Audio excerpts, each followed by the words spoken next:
Look, if they make a Voyager Seeker, I'm probably going to pick up the Voyager Seeker. I didn't claim to be a healthy person, I am who I am. From Hasbro and Transformers Legacy Evolution, this is the Amazon exclusive Nacelle.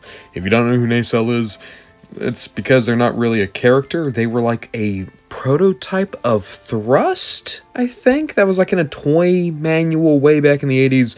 And then eventually there was a toy made of them from the Transformers Collectors Club. They showed up in a handful of comics, and now we have this. Weirdly enough, Nacelle does have more going for them than, say, Red Wing did, but here we are. We got to get the most out of our molds, people. You look at the box, I actually really like this picture here. It is very nice. Here on the side, we just have the toy line art. And then Nacelle, you can see the Tetrajet there. We got stuff here. We got the stuff up top. Who's that actually up top? I'm trying to see. That looks like... Okay, that one's definitely Megatron.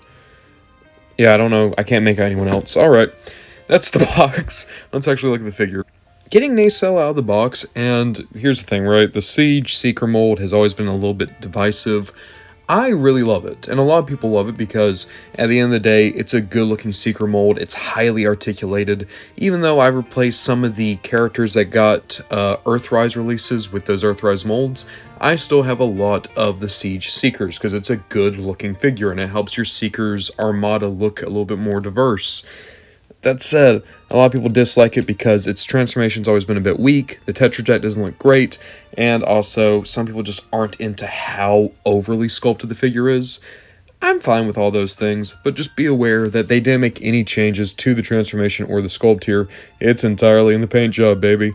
And it's also the first time I've ever realized Nacelle kind of has Ultra Magnus colors. Like, obviously, red, white, blue, that's also Optimus Prime, that's also Starscream, but like, the fact that it's mostly blue, and then white is the second most common, and then there's just hits of red, it's totally Ultra Magnus colors. Yeah, it's kind of cool.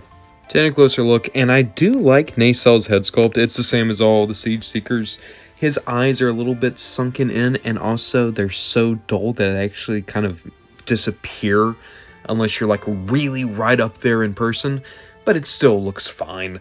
It's not the prettiest color scheme this mold has ever gotten. That's probably still Red Wing, but it's actually probably my second favorite color palette, aside from Red Wing. I also like the fact that there's no battle damage on this guy. He's nice and squeaky clean. I keep talking about the palette on this figure, but the selling point of the Siege Seeker mold is the articulation. So you have a ball joint at the head, you have a butterfly at the shoulder, you have a universal at the shoulder, upper arm cut, double jointed elbow, a good wrist swivel with a little bit of side to side. You have a waist joint right here. It's very tight on my Nacelle, wow. And then you have a universal hip. Look at how far it goes. I really love how they did the pelvic design for the Siege Seekers as opposed to the Earthrise Seekers. And then you have upper leg rotation, a very, very deep knee. And then you go side to side and back and forward at the foot. I think I also love about this mold, so you see these leg details. Well, those fold in so that you can get deep with the leg without actually sacrificing the sculpt. That's just a nice little trick. Alongside that, you have articulated wings, so you can get the wings out of the way, but also you can just vary how the wings look on your Seekers. So you can do standard, get a little bit more angular, get outright nightmarish. It's great. It's a way to vary up your Seekers just a little bit more. The only accessories for Nacelle are these guns. The null rays look really good in the Siege style. They're a lot more heavy assault rifle looking than they usually are, but they can either go in the forearm or the shoulder. As you can see here, I alternate that. I have the Rainmakers with them in the forearms, and then Nacelle, I'm probably going to just have him keep them in the traditional shoulder spot. But yeah, overall, this is a really good robot mode. It's up to you to decide how many of them you need, but Nacelle is a good option, especially if you want a more wild color palette. But now, we got to get to the second mode. This is the controversial part of the Siege Seeker mold. Now, the transformation actually isn't all that bad. I actually like the transformation quite a bit. The only issue is that it kind of stops when it feels like it just got started, and it gets you this vehicle mode, which, for the Tetrajet, right? The G1 Tetrajet is just a straight-up impossible design. People have tried to make it work in a figure. Every time they do it, it just makes the figures terrible. This is much more stylized, and I actually kind of dig it. Like, I'm not gonna lie, as much as I've been, like, kind of throwing shade at this vehicle mode, I do like it. I would like it a lot less if I still only had Siege Seekers, but mixing them in with my Earthrise guys, I like it a lot, because say what you will about the Earthrise Seekers, I think their robot modes do suffer, but their vehicle modes look so great. So I kind of like how there's that contrast there, whereas these guys, their strength is entirely the robot mode. In terms of this vehicle mode, we do still have the guns, but the guns can go there, there, or there.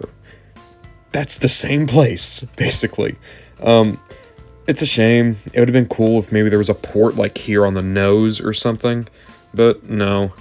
And at the very least, the white and the red help break the Seeker up.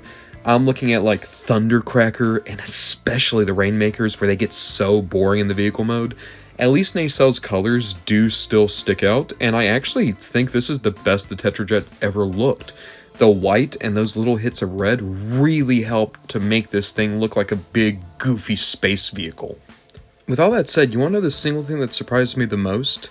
This is the 8th or 9th use of this mold, and everything still feels really good. In fact, it feels better than my Siege Starscream and Skywarp felt. I don't know how Hasbro does it, but they've gone to a point now where they can use these molds all the time, and they never really degrade like they used to. So, in that way, you know, good on you, Nacelle. With all my jokes to the side, I mean, I do really like this figure. I mean, sure, you just need to get a handful of Seekers for a collection to really work, you know? I mean, Nacelle and Starscream, those are the only two you really need. Of course, if you get Starscream, you might as well get Thundercracker. I mean, Thundercracker is my favorite Seeker character. He's the best, so I mean, that works. And then if you have those two, you really need to get, you know, the proper original trio. Get Skywarp in there. And then, you know, from there, who's to say? I mean, maybe you could just pick a couple of your favorites. Like, oh, I really love Dirge. Dirge was like one of the first Transformers I ever had. So you gotta get Dirge. And then if you have Dirge, well, I mean, he came in a 2-pick. You might as well get Ramjet. Well, now you're so close to completing yet another trio. So why not get that Target-exclusive Thrust? I mean, sure, it's expensive now, but hey, then you got all the main guys, plus Nacelle. But then you're thinking about, it's like, oh, you're so close to being cartoon complete, so why don't you go and find that Rainmaker 3-pack, right? And then you gotta think, right? Nacelle would be the only Siege guy otherwise, so you get your Ion Storm, and then maybe you also get, well, this one's actually Ion Storm, that one's Nova Storm. And then if you have those two, I mean, the most famous storm of all is Acid Storm, so you gotta get Acid Storm in there. There we go, Acid Storm. And then if you already have all those guys, I mean, let's be honest, why not get Hot Link too? Then you got Purple, that's full purple too. Oh, but then you gotta get, you know, the best repaint of that mold, so you gotta get Red Wing. And then, I mean, if you're just gonna go ahead and do all these exclusives, G2 Ramjet is famous, right? So, I mean, now you got another Conehead. And then maybe you go to Walmart and you realize, wow, they have a lot of those G2 guys still around. So you get this guy, whose name I don't even remember. But he's here, isn't he? And then, I mean, you're getting all these G2 Seekers. I mean, you basically almost have another trio. And that's when you go and get Sandstorm. You want to know the sad thing? I still want to get the other Netflix Seeker. The one that we all start calling it Shitstorm. And I really, really, really want another Earthrise Seeker to be Universe Acid Storm, the one with the camo. I'm sick.